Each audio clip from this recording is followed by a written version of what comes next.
So in this video, we're going to take a look at the equilibrium constant, its origin and meaning. We have another video where we look at a very specific reaction. We choose the magnetite plus quartz equals phthalate plus oxygen gas equilibrium. Here we're going to take the very general case where we have, let's say, A plus B, and they're going to react to form C plus D. And then they'll have coefficients using Greek letters. So we have A units of alpha units of A, beta units of B.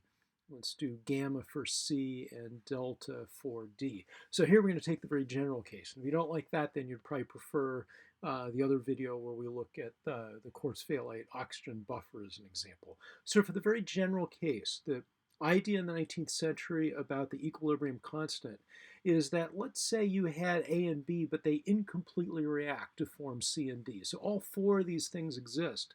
And they exist in some set proportions. So what would happen if we add a little bit of A to the system? Well, if we add a little bit of A, you probably know from something that's now often referred to as Le Chatelier's principle, that it would force the system to the right.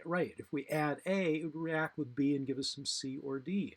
Let's say instead we add C. Then it would react with some D and push things to the left, so that the ratio of these things are roughly constant. Well, the way people thought about it in the 19th century was in kind of a Newtonian mechanics sort of way. They thought about forces and reactions. And so for the case of equilibrium, which we'll just abbreviate as EQ, EQ would be the case where the forces that push things to the right would be balanced perfectly by the forces that would push them to the left. So a case of equilibrium would be a set of balanced forces.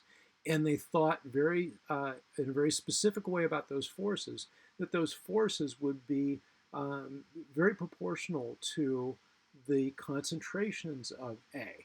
And with a little bit of experiment, they found that not only would the concentration of A help describe rates of reactions or so-called forces, but it worked even better to explain observational data if we take A and raise it to an exponent that's equal to whatever the coefficient is out here. So if you had 2 units of A, it would be the concentration of A squared.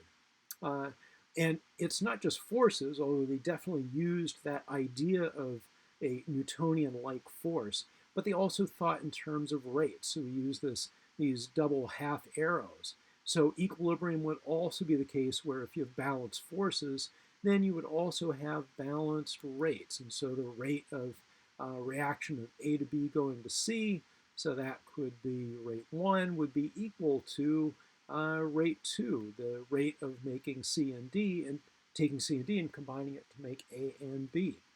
So how would we describe the rates? Let's erase the chalkboard and look at that. We would say that the rates are proportional to the forces, and so for rate 1, it would be A taken to the alpha power multiplied by B taken to the beta power.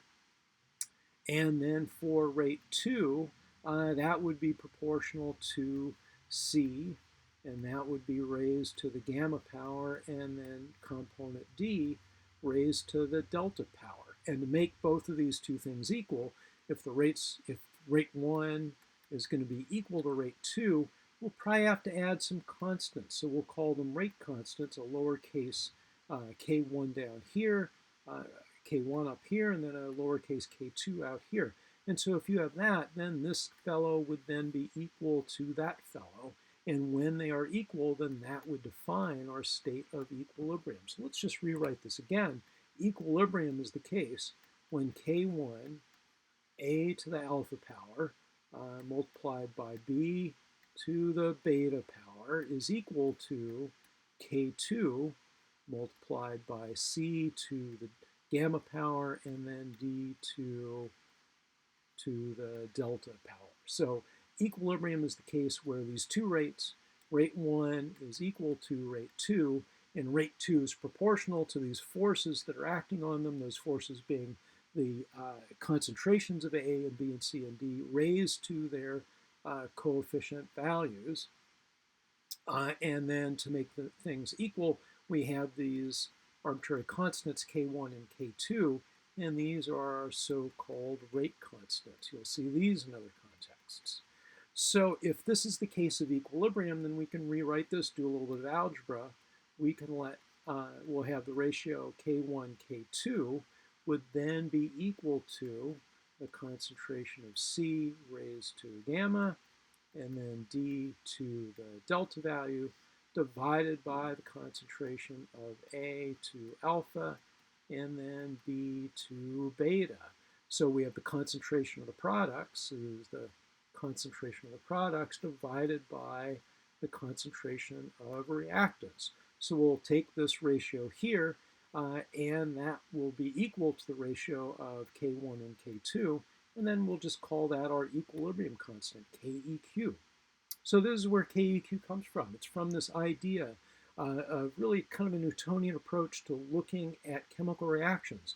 Why do they go so far but then stop and things don't react completely? Why do A, B react with one another to a certain extent and make a certain amount of CD, but then they don't react any further?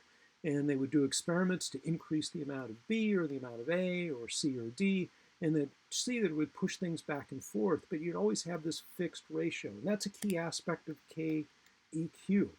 If you have a fixed pressure and temperature, then KEQ is a constant. We call it an equilibrium constant, but it's not truly constant, as we'll show in another video. It can vary as a function of pressure and temperature, and we could take advantage of that variation to calibrate things like thermometers and barometers. But if the PT values are fixed, then we have something that will be a constant, the equilibrium constant. And because we have equilibrium at a fixed P and T, as you might imagine, that means that the operative form of potential energy would be the Gibbs free energy, as opposed to, let's say, the internal energy or minimizing enthalpy or the Helmholtz, etc. So that means that the Gibbs free energy will be related to KEQ, and we'll take a look at that in another video also.